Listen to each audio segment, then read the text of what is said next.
If somebody was going to eventually be your ruin, you wouldn't take an oath by Yahweh not to kill him? Never mind. Seems to me it sounds completely lost at this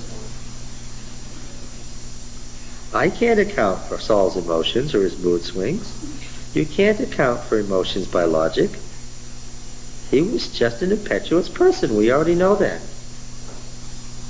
He was impetuous, but he also didn't want to accept the fact that he had been rejected either. No, this is probably... That's how it caused him to Yeah, he could, maybe at this moment he's lying to himself that he's not in any danger from David. Even though a moment before he'd been afraid of him. And there was war again. And David went out and fought with the Philistines. Who's not fighting with the Philistines? And made a great slaughter among them, so that they fled before him. So was Saul happy? No, this sets off another one of his moods. Doesn't happen the next minute. Sometime later, a war with the Philistines begins again. David, as Saul's commander, wins. Does this make Saul happy? It sets off another one of his moods. Why? Because it brings forcibly, yes, to his attention, undeniably to his attention, again, what? That David is going to be king and he's going to be dispossessed. And his thinking about this, what? Puts him back in that mood. You remember these moods began after Samuel said, God has rejected you and given the kingdom to a neighbor who's better than you. That's what caused these moods in the first place. They didn't come from nowhere. Well, then an evil spirit from Yahweh came on Saul. First evil spirit from Exactly that. Just that. Saul loved being the most powerful man in the world. He loved it. He only got into bad moods when Samuel hollered at it. But one day Samuel said, the Lord has rejected you from being king and given the kingdom to a neighbor of yours. That was the word of the Lord through Samuel to Saul. That put him in an evil spirit. Every time he brooded on the fact that he lost the kingship and he was doomed, what happened? Well, knowing what kind of person he was, putting him on the throne and then taking the throne away from him, giving it to somebody else, all of this was God's doing, put Saul what? In a bad mood to brood. It was all God's doing, and an evil spirit from the Lord was tormenting him. You have the obvious question, why did God choose him? For an obvious reason. Simplest answer that can be given. It's hanging right out there. Why did God choose Saul as king? Because he was the king what? He was the king that what? The people wanted. He was the king for which they prayed, and what? And God gave them what they asked for. Well, now we might say to God, don't give us what we asked for, give us what we need. And God would do that when what? When they figured out that what they wanted was not what they asked for, but what they needed, right? But that you can only learn by experience. And here's a nasty thing about God. Right? There's a nasty thing about God. He will teach us how? By experience. Oh, what an awful thing. And being an evil spirit from the Lord, that shouldn't surprise us if all spirits are of the Lord. Yes, that's right. Now then, Good and bad. as he sat in his house with his spear in his hand, David playing the lyre. He's in a bad mood. David's still playing. I suppose he didn't have to at this point, but Saul sought to pin David to the wall with his spear.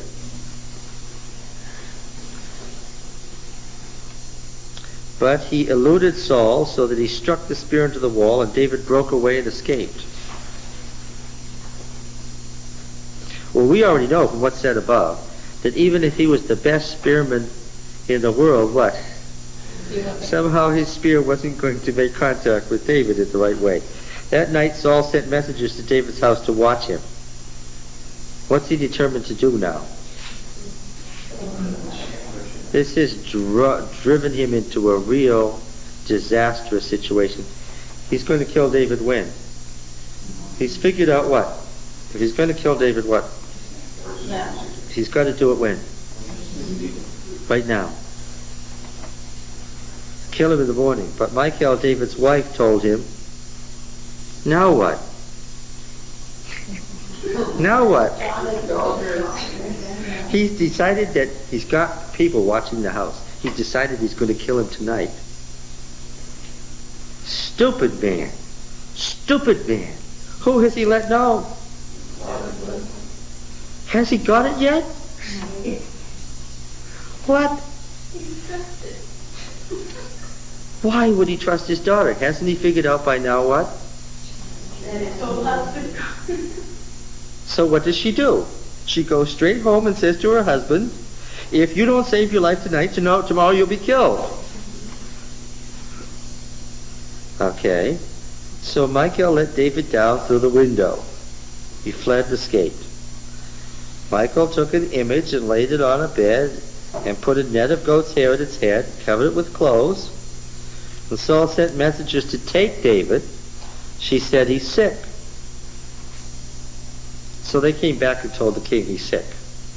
He knows right away that that's a lie. So what does he say? Oh, sick. Then go get him and bring him up in the bed so I can kill him.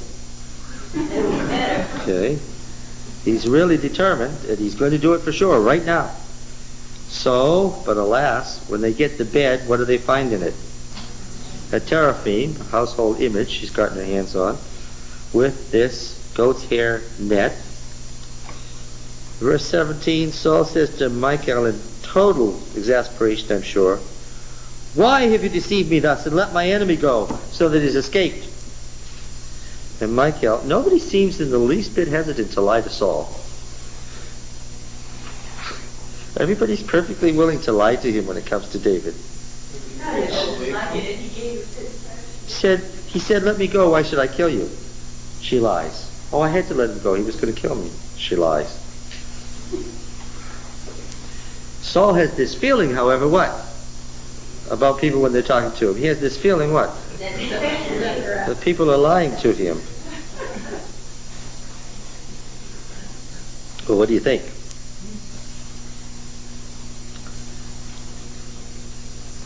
The author also saying, it wasn't only David that was forced to do these things, but everybody else got used to bring David to the throne.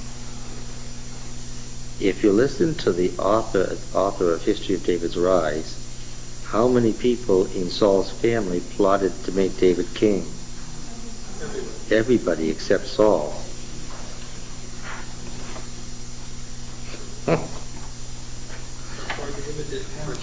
Yeah. Of course, the whole thing is, God planned it.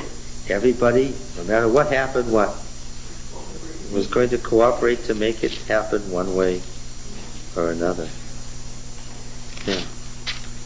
Okay. You talk about the next 18 on a little bit. No, I don't want to go to 18 on yet.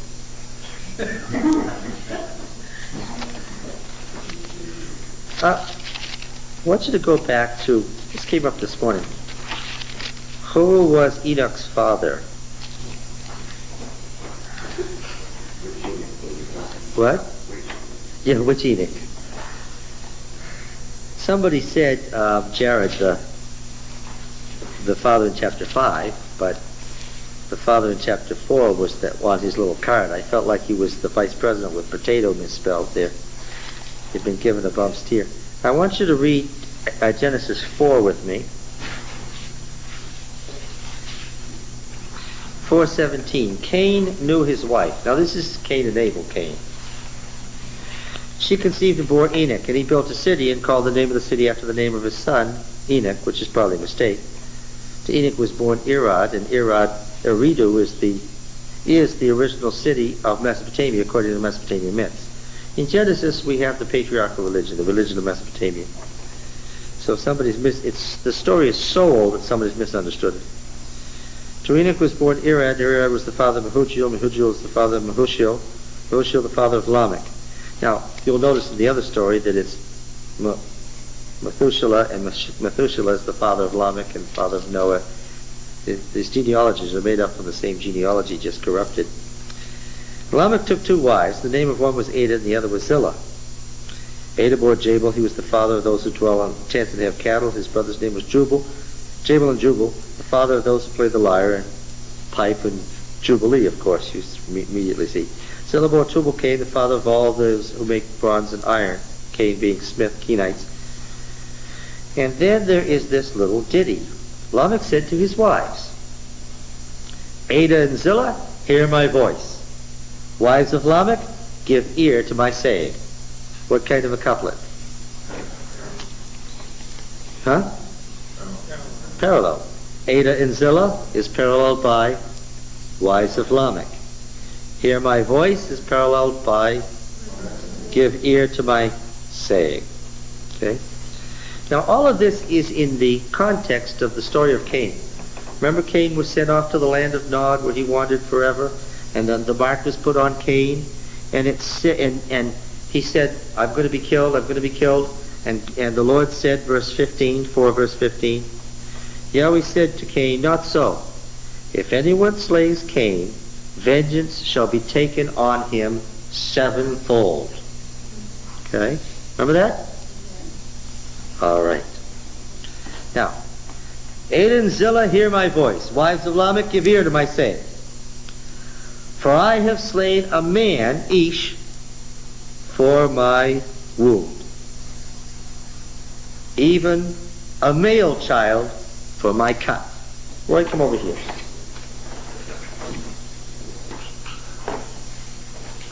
What? Oh, here's the red one. Here's the black one. I'm not supposed to play with these other black, but anyway. What should stand parallel to man in a normal matched pair? This word is Ish. Let's see, that would be Ish, like that in English. This word would be Ish, man. And here we have parallel to it, Yeled, male child. Boy, little boy, male child. Yeled, the verb means to bear, so Yeled.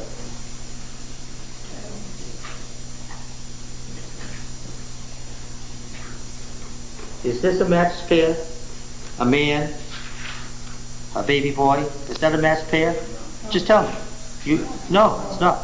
What should normally stand in parallel to Ish man? Well, let's look at some. I'm not hearing people singing it out, so let's look at some. Numbers 23:19. 23:19, if I've read correctly. Numbers 23 is part of the oracles of Balaam. Does anybody remember that? I hope you do. I'll read in verse 18, 23:18. Rise, Balak, and hear. Hearken to me, O son of Zippor. Balak, son of Zippor, you see? God is not man, Ish, that he should lie, or a son of man that he should repent. Ben Adam. Ben Adam. What is it? Son of man. What's the normal parallel to Ish? Son of man. Ish, man, a husband, an adult male. Ben Adam, a human being. Those are the normal pair. Okay. Isaiah 52:14. Isaiah 52:14. Isaiah 52:14.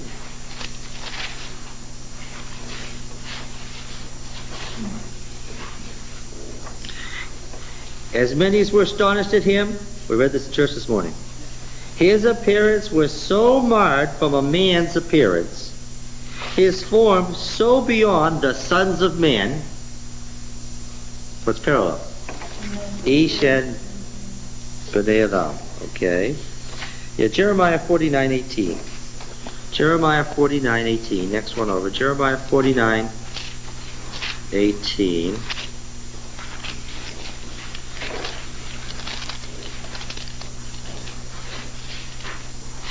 As when Sodom and Gomorrah and their neighbors' cities were overthrown, says Yahweh, no man he shall dwell there, no son of man shall sojourn in her. Verse 33 of the same chapter. Hazor shall become a haunt of jackals and everlasting waste. No man each shall dwell there, no son of man sojourn in her. Okay? What am I telling you by pointing this out? What's the normal parallel? Man and son of man.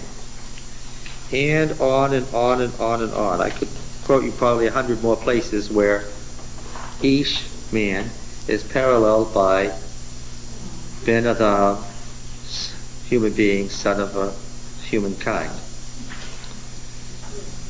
Okay? So much so. When I tell you that there's just tons of parallels, and in the Ugaritic texts, where Ish and Ben Adam are the normal parallels, what would this phrase, Ish and Yeleth, do to a reader? To somebody who was an experienced Hebrew reader, what would they hear when they heard this? Would it call attention to itself? Oh, dramatically and right away. Lamech doesn't say he, in parallel, has killed a man, but a what? A boy. A boy warrior. Could there be such a thing as a boy warrior? Could there be such a thing as a boy warrior? Well, I can count on Ed and Pete to say the wrong thing. Could there be such a thing as a boy warrior? Come on now, Ed. David was what? Well, I thought that when he became a warrior, he became automatically a man, even if he was 5 years old. What happened to the son of Gideon? What did Gideon tell him to do? What did Gideon tell him to do in Judges? Like the book of Judges went away. Yes. David certainly is one answer. Do you remember what happened here?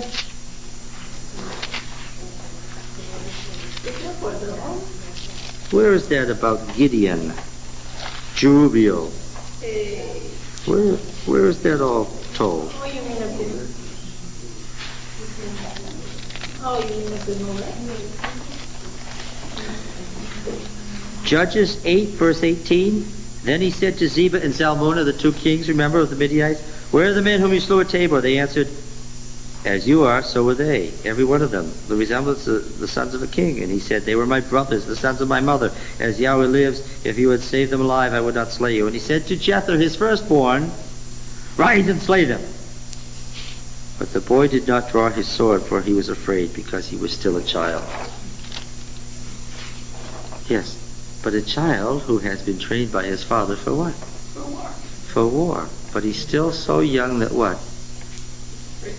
He's afraid to do it. Yeah. When did people normally enter their warriorship? What did we notice that David didn't have yet? A wife. And what are you supposed to do when you get to maturity? Yeah. Yeah. There's an uneven war going on here between Lamech, who is a mighty warrior, and what? And this boy who tries to make war and succeeds in cutting him. And so what does he do? He kills him. And he kills him and he what? He kills this boy, and then what? And then what? He brags about it. And then he says in the next line, I have slain a man for my wound, even a male child for my cut. If Cain is avenged sevenfold, truly Lamech 77-fold. Now once again, if you know anything about matched pairs, lights should go, bongs, clangs, bells, flashes on and off. Pete, what's the problem? What is the problem? State it explicitly. What should we see? What? Well, what should we see?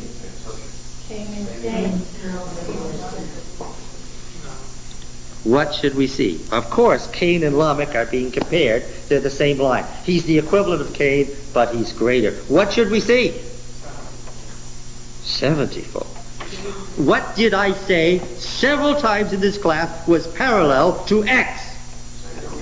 X? No, I didn't. X what? Plus 1. Amos chapter 1.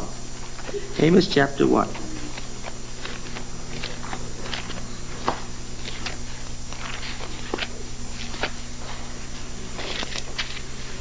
Verse 3. Thus says Yahweh, for 3 transgressions of Damascus and for 4, I will not revoke the punishment. Verse 6. For thus says Yahweh, for 3 transgressions of Gaza and for 4, I will not revoke the punishment. Verse 9, 3 and 4. Verse 11, 3 and 4. 13, 3 and 4. 2, 1, 3 and 4. 2, 4, 3 and 4. 2, 6, 3 and 4. And do you get the point? Yes. Yes, okay. What are some other examples? Psalm 62. Psalm 62. Let's read 62, let's say 62:11. What do we have here? Once God has spoken. What's next? Twice I have heard. Job 33:14. Job 33:14. Job is right in front of Psalms. Job 33 and verse 14. For God speaks in one way and in two, though man does not perceive it. At the end, what does Job say about himself? Job 40, verse 5. I have spoken once, and I will not answer. Twice, but I will proceed no further. Okay, and a host of other examples. How about Proverbs 30? I like these in Proverbs 30. Just on the other side of Psalms is Proverbs.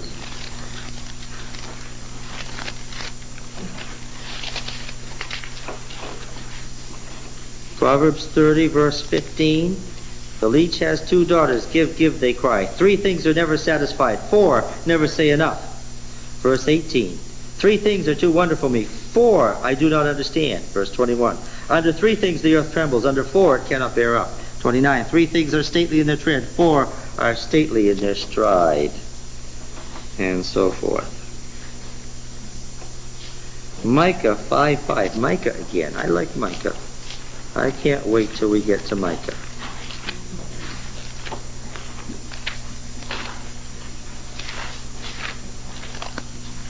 Micah, Joel, Amos, Obadiah, Jonah, Micah. 5:5. What does it say there?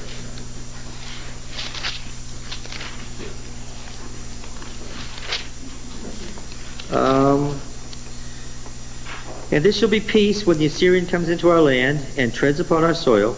We shall raise against him 7 shepherds and 8 princes of men. How are shepherds parallel to princes?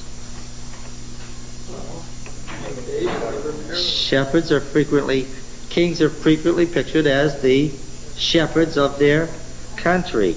7 and 8. Oh, look at verse 7. The remnant of Jacob shall be in the midst of many peoples, like dew from Yahweh, like showers upon the rain, which tarry not for men, nor wait for the sons of men, Nashim and Benaiah. Yes. And so forth. Ad infinitum. I'm going to ask you again, Pete. What should we see in verse 24? It should be. Well, let Pete do it. Let Sharon, let Pete do it. What should we read in verse 24? Genesis 4:24.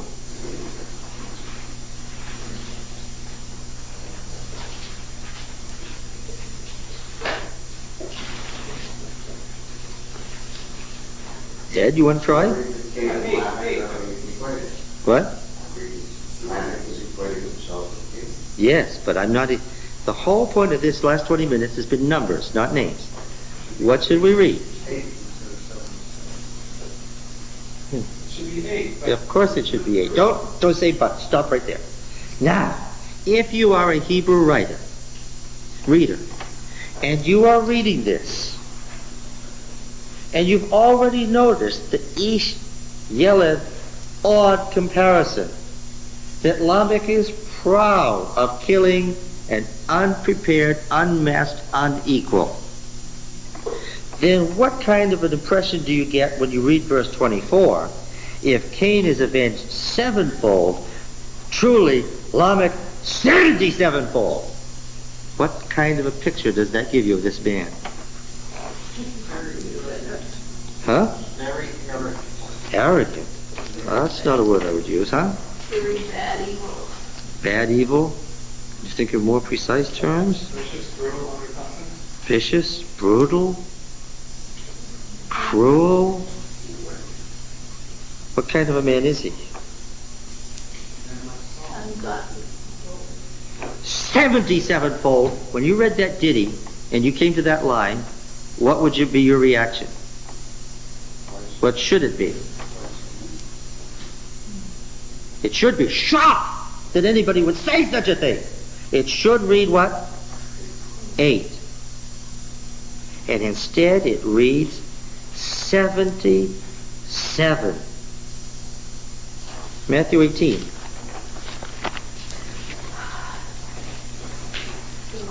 How many were in church this morning?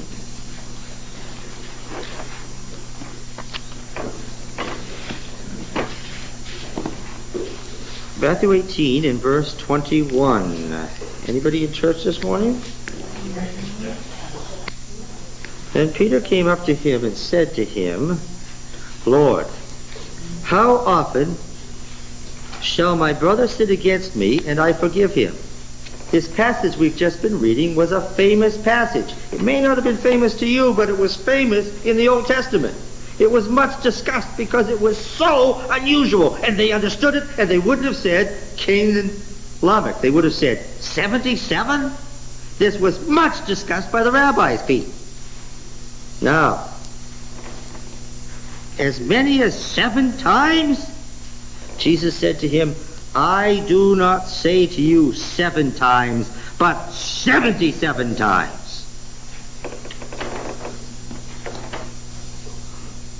They recognized it immediately for what it was. What? A midrash. Yes. An interpretation of what? Genesis 4:24, Lamech's song of vengeance. This much discussed passage on how much vengeance you can take on another person, which Jesus turns into what? How much forgiveness you can show to another person. That's the background to this text. It was read this morning. The numbers have great meaning. Okay. Are we near the end of our tape? You're supposed to go 3, 2, 1. Just about. No, Don lies to me. He tells me he lies. He says 3 minutes when there's like 5 minutes, you know. Okay. So you get the point of this passage. Knowing how the number parallelism progresses. What is the role? X and X plus 1. Yeah. So that the Song of Lamech became a famous passage in the Old Testament about why does it read like that? What could be the meaning of that? And what does that allow us to do or not allow us to do? Okay? All right. We'll go on to find out what happened next.